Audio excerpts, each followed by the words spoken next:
प्रिय विद्यार्थियों, कोटा विश्वविद्यालय द्वारा बीए प्रथम वर्ष हिंदी साहित्य के प्रथम प्रश्न पत्र के अंतर्गत भक्ति काल के कुछ कवियों की रचनाओं को शामिल किया गया है। आज हम भक्ति काल के कवि सूरदास द्वारा रचित और आपके पाठ्यक्रम में शामिल कुछ पदों पर बात करेंगे। इससे पहले हम सूरदास पर बात करते हैं। हिंदी साहित्य की भक्तिकालीन सगुण भक्ति धारा की कृष्ण मार्गी शाखा की प्रवर्तक महाकवि सूरदास है। सूरदास न केवल एक कवि है बल्कि वो एक भक्त शिरोमणि कवि है। और सूरदास का जन्म स्थान क्या है, उनका जन्म वर्ष क्या है, इसके बारे में तो इतिहासकारों में विद्वानों में मतभेद है। फिर भी सामान्य रूप से उनका जन्म का वर्ष 1478 ईस्वी स्वीकार किया गया है और मृत्यु 1583 ईस्वी में स्वीकार की गई है। उनका जन्म दिल्ली के पास से ही नामक ग्राम में हुआ था। आचार्य रामचंद्र शुक्ल रोणकता को उनका जन्म स्थान मानते हैं। सूरदास जन्म से अंधे थे या बाद में अंधे हुए थे, जन्मान थे या बाद में अंधे हुए थे, इस पर भी मतभेद है। यद्यपि वार्ता साहित्य में उनको जन्मान माना गया है। सूरदास की रचनाओं पर अपन बात करें तो सूरदास की 3 रचनाएं हैं: सूरसागर, सूरसारावली और साहित्य लहरी। सूरदास की सबसे प्रमुख रचना सूरसागर है और सूरसागर की रचना का जो आधार स्रोत ग्रंथ है वो श्रीमद् भागवत है। श्रीमद् भागवत की कथा से ही के आधार पर ही सूरसागर की 12 स्कंधों में रचना सूरदास द्वारा की गई है। परंतु सूरसागर श्रीमद् भागवत का अनुवाद नहीं है। इसमें कवि ने मौलिकता का समावेश किया है और सूरसागर में सूरदास ने श्री कृष्ण की ब्रज संबंधी लीलाओं का ही मुख्यतः वर्णन किया है। भगवान के अन्य अवतारों की और अन्य स्कंदों की जो कथा है उसको अत्यंत संक्षिप्त रूप में प्रस्तुत किया गया है।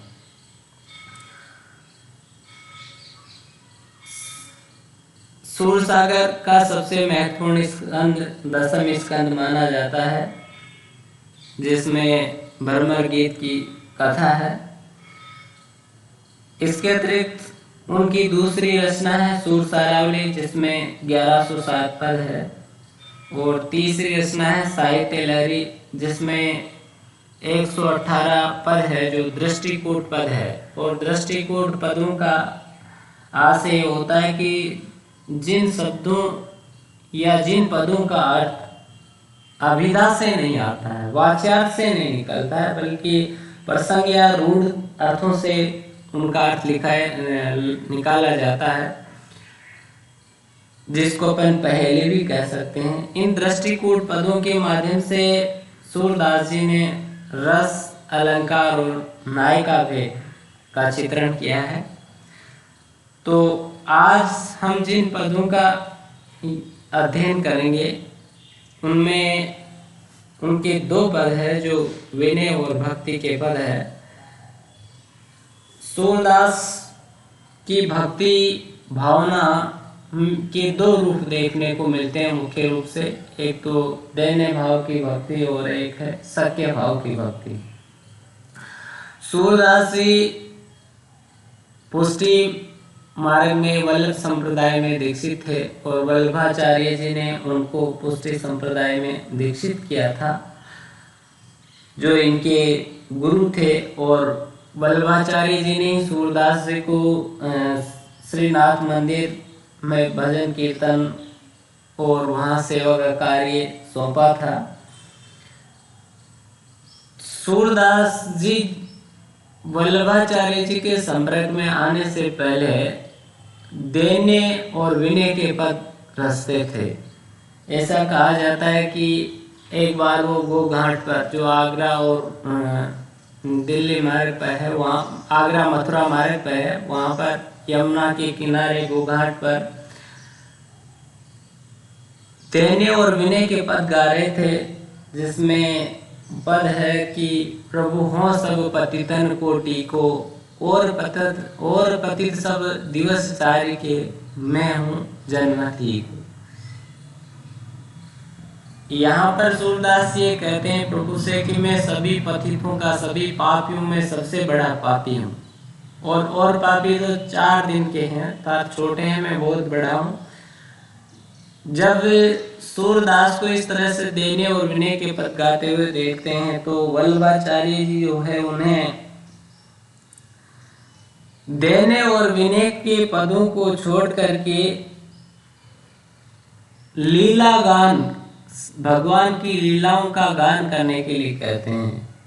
कहा भी जाता है कि वल्लभाचार्य ने कहा कि सूर हवे गिज्ञात काई को है, कछु भगवत लीला वर्णन कर। सूरदास होकर भी, सूर होकर के भी, सूर का अर्थ वीर होता है, तो वीर होकर के तुम गिड़गिड़ाते हो, गिड़गिड़ाते हो, दीनता प्रकट करते हो, कुछ इसको छोड़ो और इसके स्थान पर भगवान की लीलाओं का वर्णन करो। और इसके बाद सूर की जो भक्ति भावना है उसमें दीनता और विनय के स्थान पर लीला वर्णन का प्राधान्य हो जाता है। उनकी रचना में जो है बाल लीला और श्री कृष्ण की बाल लीला और रास लीला का मुख्यतः चित्रण देखने को मिलता है। तो आज जो पद है वो विनय और भक्ति से संबंधित है। पहला पद अपन देखते हैं,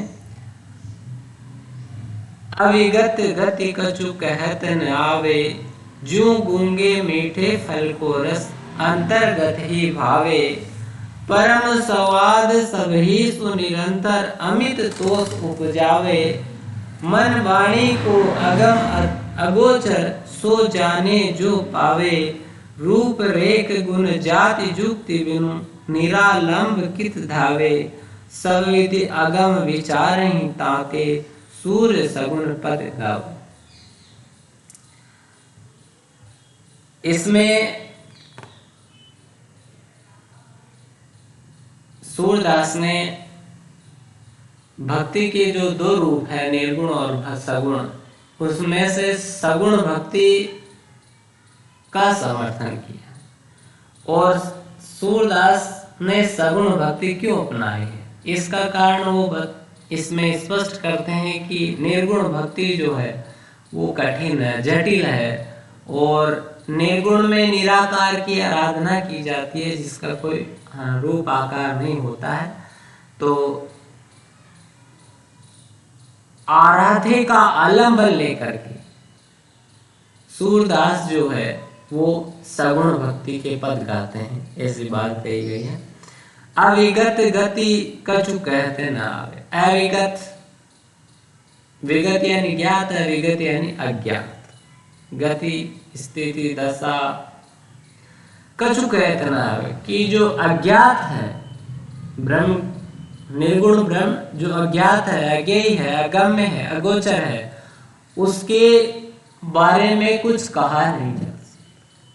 उस अज्ञेय ईश्वर के बारे में कुछ कहा नहीं जा सकता, क्योंकि वह तो अगम्य है, वह तो वर्णनातीत है।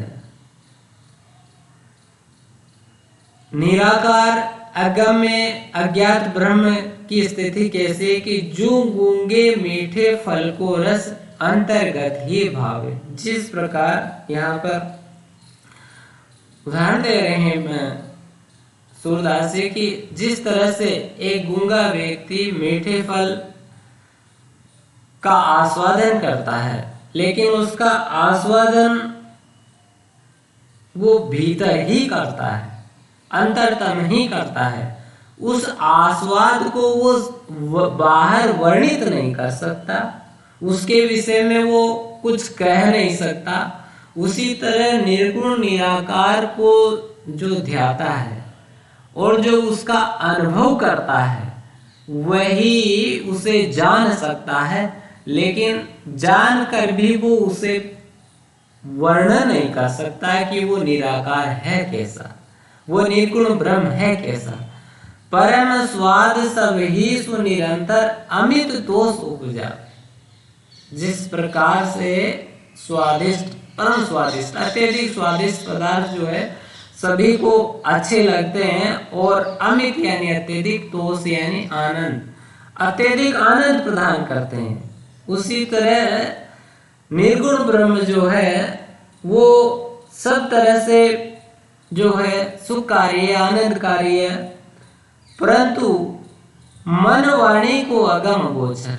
वे मन और वाणी से अगम यानी जहां पर पहुंचा नहीं जा सके, और अगोचर जिसको इंद्रियों से जाना नहीं जा सकता, लेकिन वह मन से अगम्य है, मन वहां तक पहुंच नहीं सकता, वाणी उसका वर्णन नहीं कर सकती, इंद्रियों से उसे जाना नहीं जा सकता।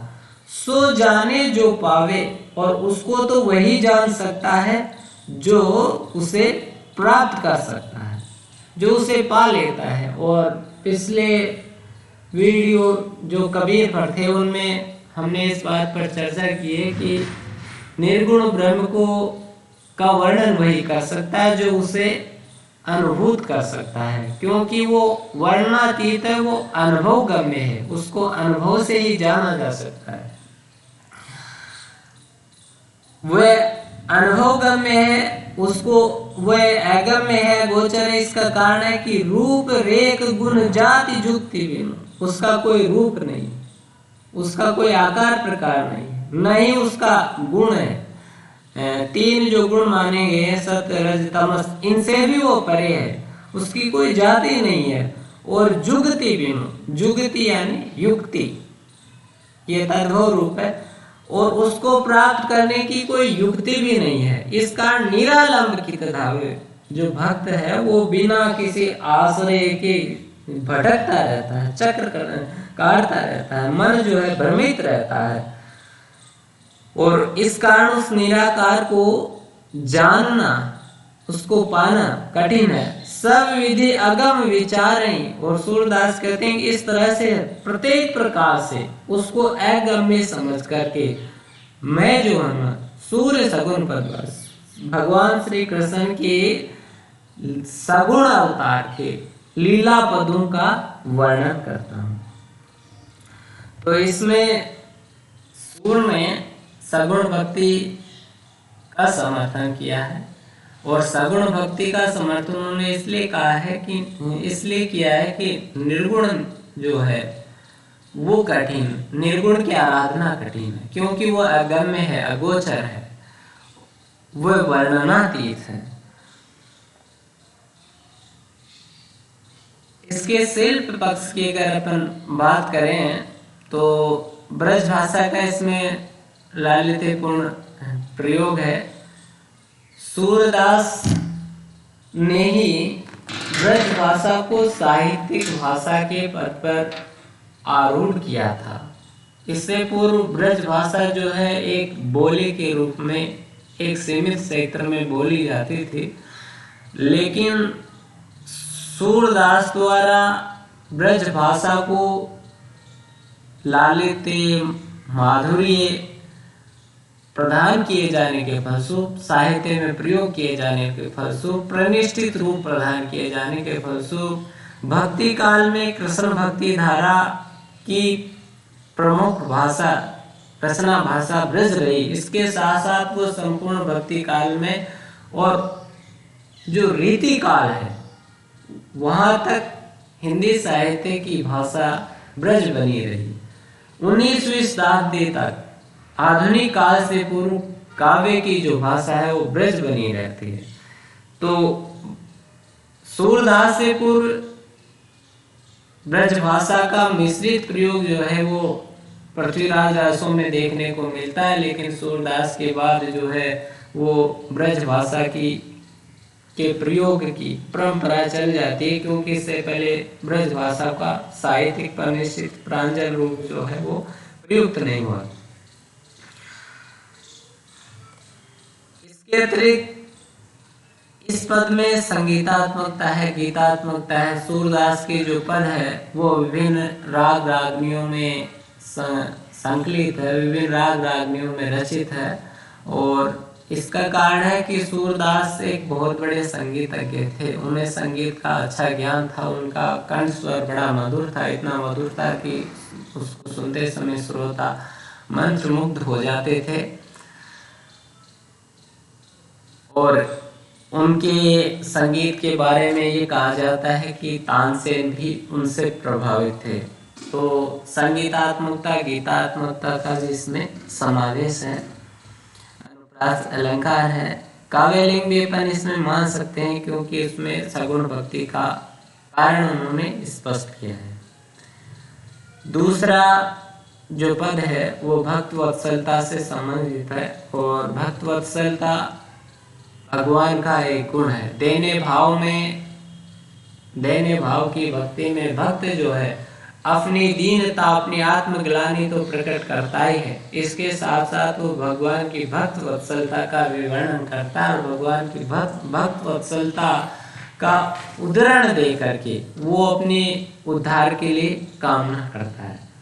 तो पद है कि जहाँ पर दीनानाथ डरे, सोई कुलीन बड़ो सुंदर, सोही जी पर कृपा करे। कौन विभीषण रंक निशाचर, हरि हसी छत्र धरे। राजा कौन बड़ो रावंते, गर्वई गर्भ घरे। रंकऊ कौन सुदामा, ते आप समान करे। अधम कौन है अजामिल थे, जम तय जात डरे। कौन विरक्त अधिक नारद ते, निस दिन भ्रमत फिरे। जो कि कौन बड़ो शंकर थे, ताकू काम छरे। अधिक कुरूप कौन कुब्जियते, हरिपति पाई तरे। अधिक स्वरूप कौन सीता ते, जन्म वियोग भरे। ये गतिमति जाने नहीं कोहू, कही रस रसिक ढरे। सूरदास भगवंत भजन बिनु, फिर जठर जरे। पद का टेक जहाँ पर दीनानाथ डरे। दीनानाथ यानी दीनों के नाथ, जो दीनों पर दया करने वाले हैं। सोई कुली डरे, डरे यानी ढरकना, लुढ़कना। और ढरकना लुढ़कना क्रिया का पद सूरदास ने बड़े सोच समझ करके किया है। ढरकना लुढ़कना तरल पदार्थों के बहने के अर्थ में होता है। और यहाँ पर सूरदास ये कहना चाहते हैं कि जिस पर भगवान गर्वित हो जाते हैं और गर्वित होकर के अपनी कृपा बहाते हैं। सूरदास पुष्टि मार्ग में दीक्षित थे और पुष्टि का अर्थ ही होता है कृपा। पुष्टि मार्ग में ईश्वरीय कृपा को ही, आराध्य की कृपा प्राप्ति को ही समस्त लौकिक व अलौकिक सुखों को प्रदान करने वाला माना गया।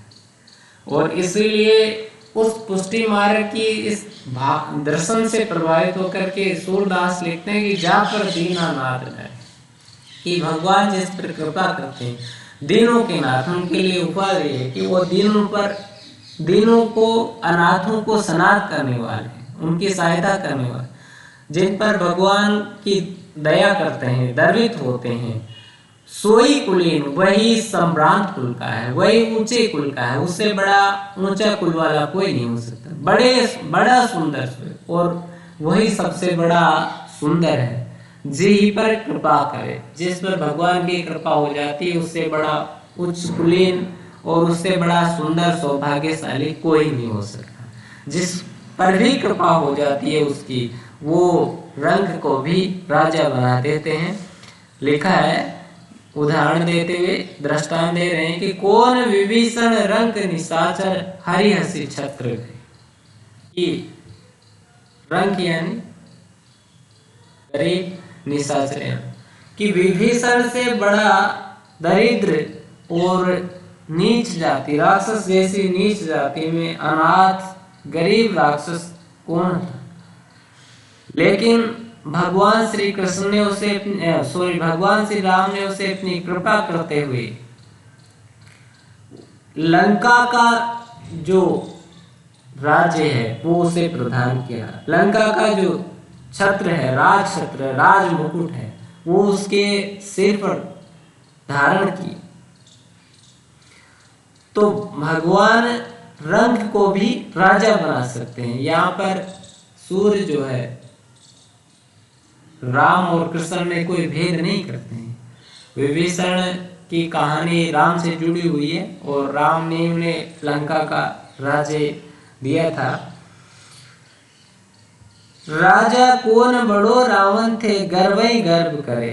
और रावण से बढ़कर के कौन बड़ा राजा है, लेकिन उस गर्वीले, उस घमंडी रावण का भी गर्व जो है वो चूर चूर कर दी, उसके गर्व को समाप्त कर दी। रंकाऊ कौन सुदामा होते आप समान करे। और सुदामा से बड़ा निर्धन कौन हो सकता है, लेकिन श्री कृष्ण ने अपनी कृपा करते हुए उसकी दीनता पर द्रवित होकर के उसे भी अपने समान धन वैभव और ऐश्वर्य समृद्धि प्रदान की और अपने बराबर कर दिया। अधम कौन है अजामिल पे। और अजामिल एक बधिक था, कसाई था, जो व्यभिचारी भी था, लेकिन उस अजामिल को भी भगवान ने उद्धार कर दिया, उसे भी तार दिया। अधम कौन है अजामिल से। अजामिल से बड़ा कौन दुष्ट पापी नीच हो सकता है। लेकिन ईश्वर की कृपा से यमराज भी, जम यानी यमराज भी वहां जाते हुए डरता। उस बदी के पास, उस पापी के पास जाने से यमराज भी डरता। उसका मृत्यु भी कुछ नहीं कर सकती, यमराज भी कुछ नहीं कर सकता, क्योंकि उसे वह भगवान का कृपा पात्र हो गए। कौन विरक्त अधिक नारद थे। और नारद से बड़ा कोई सन्यासी, नारद से बड़ा कोई योगी कौन हो सकता है। लेकिन निस्दिन भ्रमद पे, फिर भी नारद जो है वो दिन रात चक्र काटते रहते हैं, भ्रम में पड़े रहते हैं और ईश्वरीय कृपा उनको प्राप्त नहीं होती। जोगी कौन कड़ो संकर थे। यहाँ हम नारद के को उस प्रसंग से भी जोड़ सकते हैं। नारद मोह की जो लीला है, जो इसमें वो भगवान विष्णु से जो है उनका हरि रूप लेने गए थे और भगवान ने उनको बंदर का रूप दिया था। जोगी कौन कड़ो शंकर थे। और श्री शंकर से बढ़कर के योगी कौन हो सकता है। लेकिन ताको काम छरे, शंकर को भी काम जो है वो छलता है। शंकर के साथ भी काम जो है वो उन्हें मोहित करता है। अधिक कुरूप कौन कुब्जाते हरिपति पाए तरे। और कुब्जा जो मथुरा में एक दासी थी, उससे बड़ा कुरूप कौन हो सकता है, वो कुबड़ी थी। तो भगवान की कृपा से कुरूप होते हुए भी उसे श्री कृष्ण जो है वो पति रूप में प्राप्त और वो उसका उद्धार करते हैं। अधिक स्वरूप कौन सीता ते जन्म वियोग भरे। और सीता से अधिक सुंदर, रूपवान, गुणवान, शीलवान स्त्री कौन हो सकती है। लेकिन उसे भी जन्म भर वियोग जो है वो सहन करना पड़ता है, वियोग की पीड़ा में उसे जलना पड़ता है। ये गतिमति जाने नहीं को की रस रसिक है। भगवान की इस गति को, भगवान की इस भक्त वत्सलता को कोई नहीं जान सकता। उनकी कृपा का पात्र कौन बनेगा। भक्त के किस रस पर, किस कार्य पर, किस आचरण पर वो द्रवित होकर के उस पर अपनी कृपा बरसाते हैं, भगवान की इस लीला को कोई नहीं जान सकता। सूरदास भगवंत भजन बिनु फिर फिर जठर चरे। और सूरदास कहते हैं कि ऐसे कृपालु दीननाथ श्री भगवान की कृपा के बिना जो है जीव आत्मा बार बार जन्म मरण के बंधन से बंधे और जठर जरे, जठर कहते हैं बुढ़ापे के पीड़ाओं में जलती है, जन्म मरण के कष्टों को भोगती और जन्म मरण के इन कष्टों से प्राप्ति भगवान की इस कृपा से ही हो सकती है, ईश्वरीय कृपा से ही हो सकती है। तो इस पद के भाव पक्ष में हम ये कह सकते हैं कि सूर में ईश्वर ही कृपा को ही जन्म मरण के बंधन से मुक्ति देने वाला बताया, और भगवान की भक्त वत्सलता को भी इसमें सूर ने विभिन्न उदाहरणों के द्वारा पुष्ट किया है। शिल्प पक्ष के अंतर्गत दृष्टांत, उदाहरण, पौराणिक अनेक दृष्टांत इसमें प्रयुक्त हुए हैं। ब्रज भाषा का लालित्यपूर्ण प्रयोग है और भक्ति रस का इसमें परिपाक है। संगीतात्मकता और गेयता इसकी पद की विशेषता है। धन्यवाद।